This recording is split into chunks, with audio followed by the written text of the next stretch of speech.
ஒரு அழகான கதை கேட்கலாமா குழந்தைகளா? கொல்லிமலை காட்டுல ஒரு குட்டி குரங்கு இருந்துச்சு. அந்த குரங்கு ரொம்ப நல்லா பாடும். எல்லோருக்கும் உதவி செய்றதுன்னா அதுக்கு ரொம்ப பிடிக்கும். அந்த காட்டுல ஒரு அதிசயமான தங்கப்பழம் இருக்கிறதா? ஒரு பேச்சு இருந்துச்சு. அந்த பழத்தை யார் சாப்பிட்டாலும் அவங்க என்ன நினைச்சாலும் நடக்குமாம். ஆனா அந்த பழம் கொல்லிமலை உச்சியில ரொம்ப ஆபத்தான இடத்துல இருக்குன்னு சொன்னாங்க. நம்ம நல்ல குரங்கு தன்னோட ஊர்ல நெறைய பேருக்கு குடிக்க தண்ணி இல்லையேன்னு கவலைப்பட்டுச்சு. அந்த தங்கப்பழத்த எப்படியாவது கண்டுபிடிச்சு, எல்லாரும் நல்லா இருக்கணும்னு அது நினைக்க ஆரம்பிச்சது. அப்புறம் என்ன?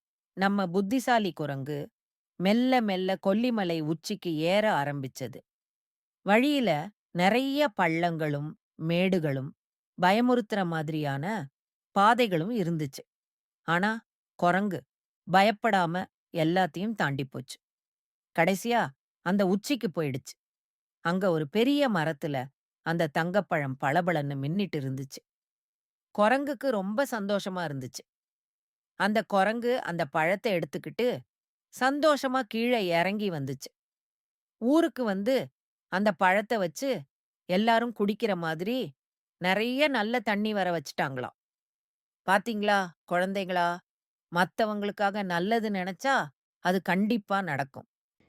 இது போன்ற கதைகளை கேட்க எங்களுடைய பேஜை லைக் பண்ணுங்கள், ஷேர் பண்ணுங்கள், கமெண்ட் பண்ணுங்கள்.